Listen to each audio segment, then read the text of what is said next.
welcome back to another episode of Frankenclothes, where I attempt to redeem myself for last night's nail fail.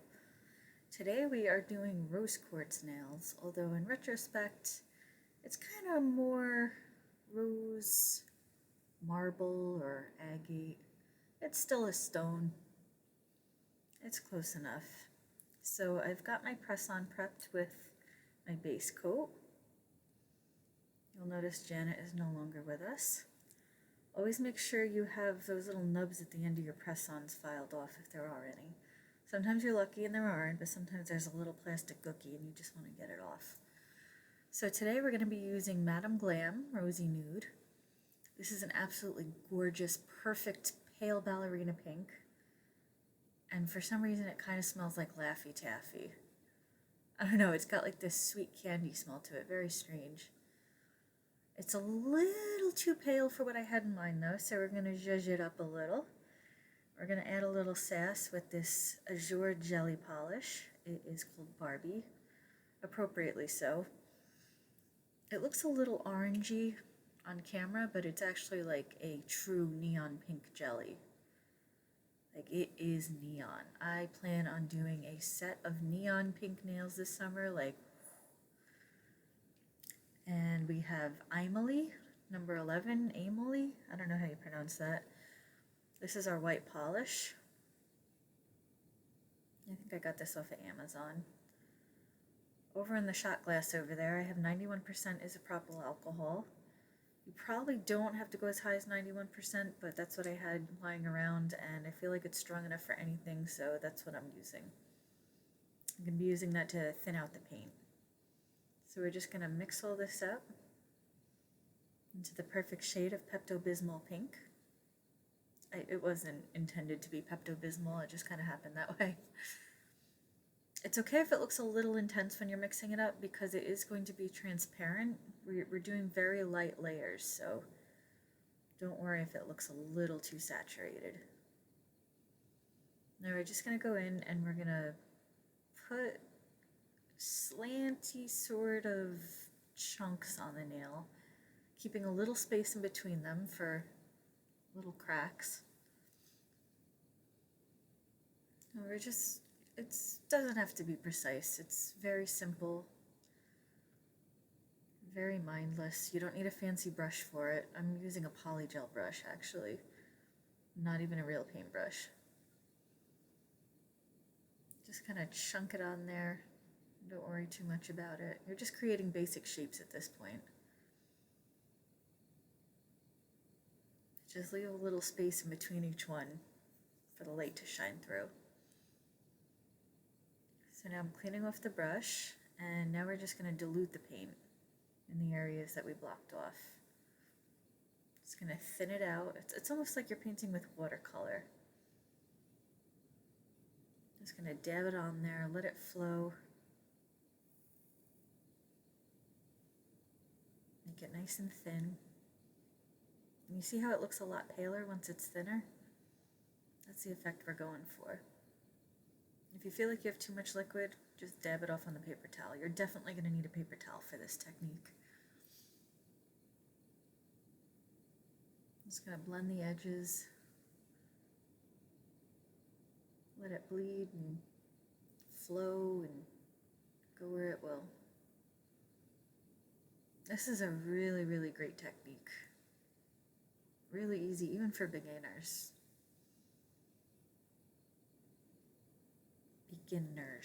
Sorry, I'm so tired right now, like I can barely talk.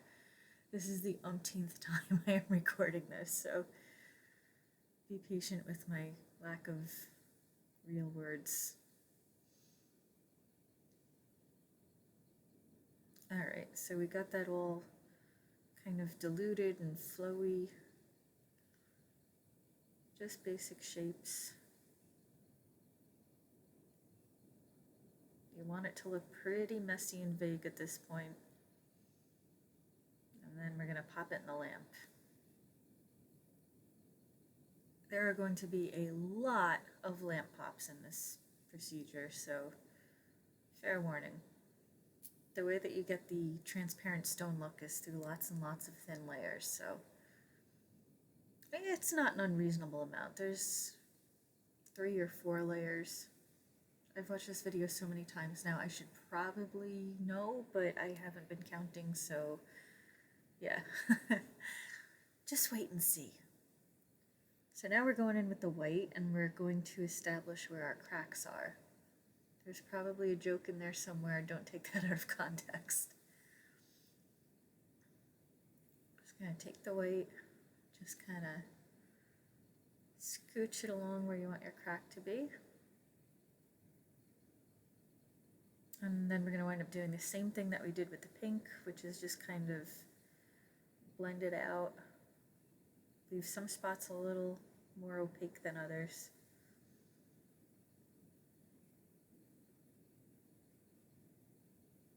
And you can do this really neat kind of push-pull with the edge of the line there,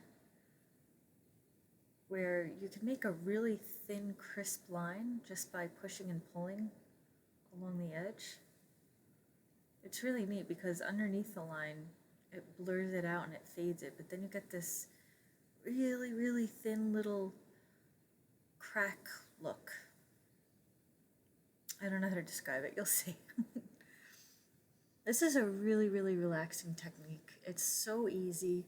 It is a little time consuming because you have to cure the layers in between, but it's so effective, and it's beautiful on its own. It's a great background for other kinds of nail art. You can add bling, you can add foil, you can, you know, you can do a French on top of it. You can really just do anything with this. And it doesn't have to be rose quartz. I did plain quartz over the summer, which looked amazing and got so many compliments, and it was so easy, and it was literally just white gel polish. I mean, that was it. You know, I love this so much. I think I'm actually going to do an amethyst set tomorrow. That's going to be my next project, is amethyst. And then maybe I'll do a clear quartz after that, just to round it out. But there, I mean, there's so many gemstones you can do. I mean, there's citrine. You can do like a, you know, orangey brown. You can do a jade. I would love to try a jade. I think I might put that on the list too. Alright, you see at the bottom there, there's still like a transparent part. I think there's lots of really nice depth there. I like it a lot. I probably overworked this a little bit, and I probably made the lines a little too squiggly, which is what makes it look more marbly or more like agate rather than true quartz, which I feel would have more sharp and straight cracks, but I think it still came out pretty nice. It's not a bad nail by any stretch of the imagination. It's beautiful, if I do say so myself. But, you know, I mean, I'm working with one working eye here, so if I could do it, you can definitely do it, I promise. It's so easy and it's so fun. It's really relaxing. There's a kind of meditation about it. You can just kind of zone out and think about blending stuff and letting stuff flow.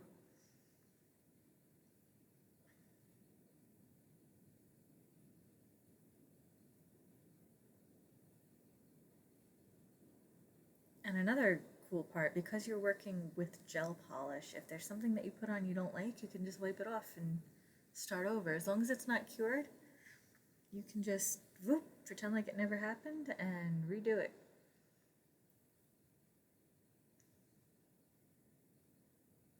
Alright, back into the Pepto-Bismol there. And now we're going to pop it into the lamp.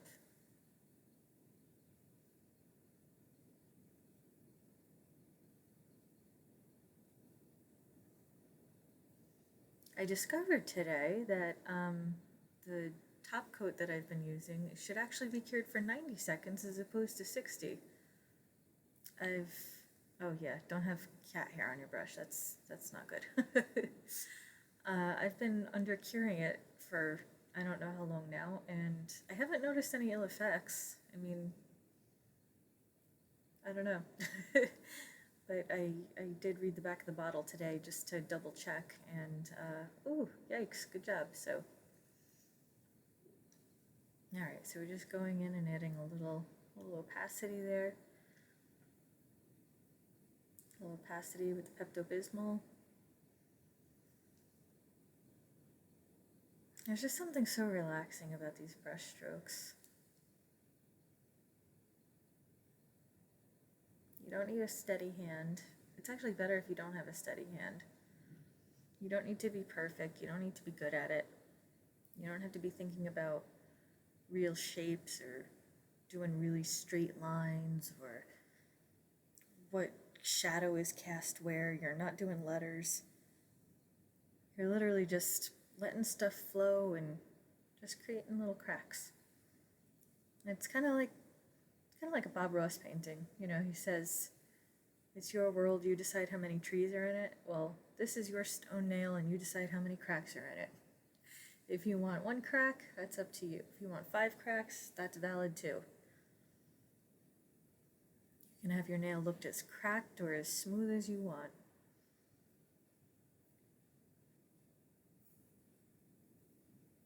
And back into the lamp we go. Yeah, I had to cut a lot of footage from this because there was just a lot of lamp time. A lot of time just sitting there looking at an empty paper towel. Alright, now we're getting serious about the cracks. So we're going back in. We're defining them a little more. Finding spots that we want to highlight. And it's really nothing serious. There's no major thought process here. See, this is the fun part with the lines. You can just push and pull and push. Tap, tap, tap, push, pull. Wipe off the brush. Clean it up a little.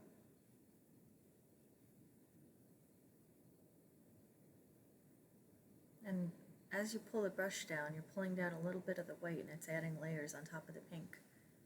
And that's just naturally happening. You don't even have to think about it. It just happens.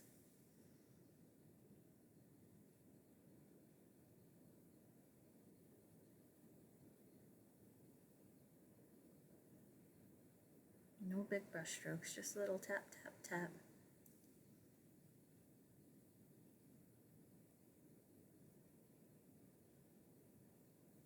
You do want to make sure that your sides are looking okay. Sometimes the earlier layers tend to pool around the sides if it's a little too flowy. You might wind up getting an unintentional border. It's looking pretty good. You can still see through it a little bit.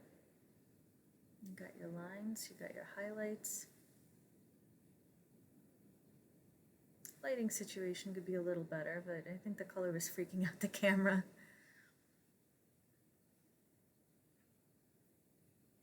Alright, so back into the lamp we go.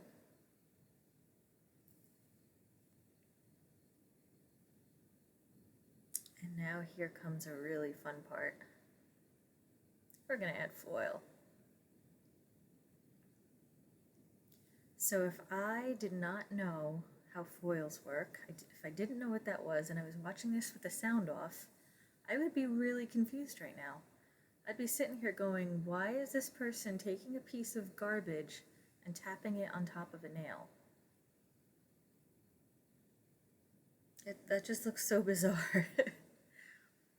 But the reason the foil is sticking is because there's a tacky layer and it just came out of the lamp, so it's nice and sticky, and you can just tap little bits of foil on. Just here and there, just dab it. Any spots that look a little boring maybe, or just any place you want to add a little zhuzh. You can't really tell on camera that it's gold. I don't know if you can. Looks a little dirty and a little spotted, but you know what? That's okay because rose quartz comes out of the earth and it doesn't come out of the earth perfectly polished. So if it's a little rough around the edges, that is just fine. But in real life, it is gold and it's very pretty. Alright, now we're just going to top coat that. Same brand as the base coat I use. This is Beetles. I bought it off of Amazon. It's been my go-to for a while. I did just buy some Macart though, because it came in a 2-pack, so we'll see how well the Macart holds up. But the Beetles is pretty good. I like the Beetles.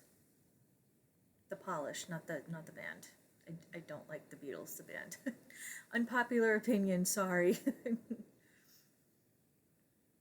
Just make sure we're sealing that all in there. And then we're going to pop it back into the lamp for a full 90 seconds this time.